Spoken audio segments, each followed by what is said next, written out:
From a business point of view, we see the total market is on a downward trend.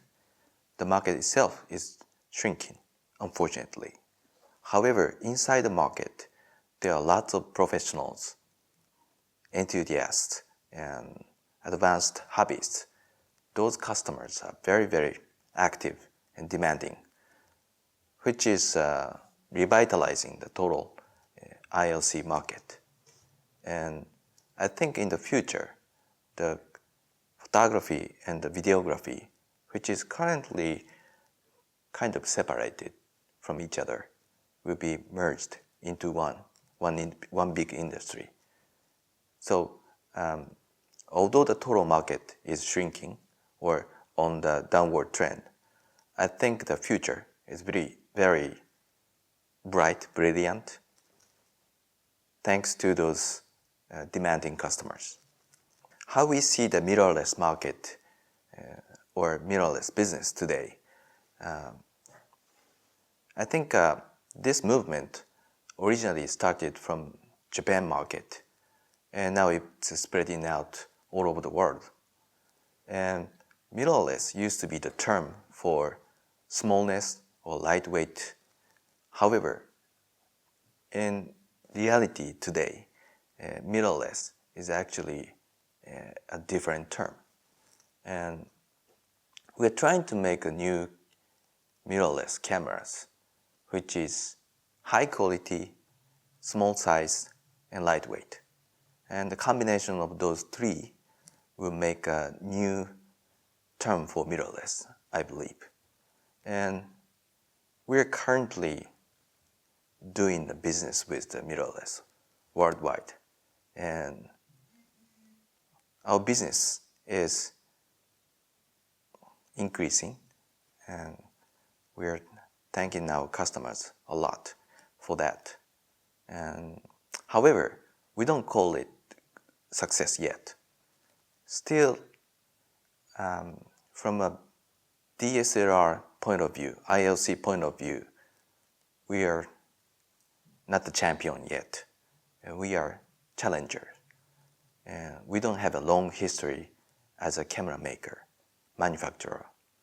So we are challenger, and we are trying to challenge the new market. We are trying to create innovative products which have never existed before, because that's the reason we are here in this market. So small bodies with big and heavy lenses, that's a kind of tough question. Basically, there are actually two things. One is we're trying to expand our FE lenses. FE means a full frame lens system. We're trying to expand our lens system as quickly as possible. We're trying to expand our lineup of lenses. However, the challenge we are always taking is the balance between quality and the size. So our strategy is to expand our lens lineup one by one by carefully listening to customers' voice. So our first step was to introduce the new lenses with enough good quality. That's maybe the reason that you feel the current lenses big and heavy. However, for the future, of course, we would like to establish very attractive lens lineup. So let us try. Faster lens, both zoom and prime. We really recognize the need for this and also the importance of those lenses. So we also believe those lenses are necessary for our system. So just like I previously said, one by one, we would like to make our lenses as attractive as possible. As a Sony, HDR is a very important technology. So we all have to consider HDR very seriously. But as for the interchangeable lens camera, we need to carefully monitor the demand and the trend. So any future improvement for the low light capability, I believe there is still a big room for us to improve our technologies. And the current low light capability of Alpha 7S or Alpha 7S Mark II is coming from basically the combination between image sensor, image processor, and lenses. And all those core technologies or core devices still have a big room for future improvement, even in terms of low light capabilities. So as for the image sensor, we've done a lot of things as an image sensor manufacturer, but still there's a big room for us to improve low light capability on image processing and faster lens development. The difference between Alpha 7R Mark II and Alpha 7S Mark II in terms of videography, I think those two cameras still have a big different characteristics from each other. And I really loved the quick review of these two models on your website. I read that, and I think the review was pretty much fair and very good article. And I love that. And as written on that article, basically, if you are purely videographer, I strongly recommend Alpha 7S Mark II. Or if you are a professional or enthusiast who really love to shoot stills in a very severe conditions, such as very extremely low light conditions, we also recommend Alpha 7S and Alpha 7S Mark II. And if you shoot videos and movies, both as a profession, we recommend Alpha 7R Mark II, which is more balanced in terms of still image quality, movie image quality, speed, and sensitivity. I think both cameras are very good at low light conditions. However, still, in terms of extremely low light conditions, Alpha 7S is still advanced. Okay, basically, if you are professional videographers, we recommend both modes, but PP1 is more for wide range of customers, including professionals and also the consumers.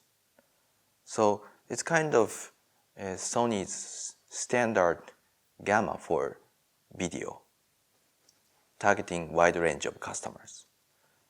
So whereas PP3, Picture Profile 3, is for professional videographers, very faithful to 709. So if you're a professional, just go for PP3. I think that's fine. However, our engineers, as a Sony's movie standard, we prepare PP1, which is useful even for the entry customers. Improvement from Alpha 7S original to Alpha 7S Mark II in terms of noise reduction or signal to noise ratio, it's all about algorithm, because those two cameras, both of them, use the same image sensor.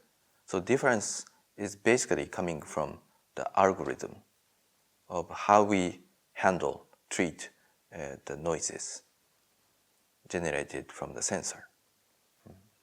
So after launching the A7x to the market, we received lots of feedbacks and requests from our customers.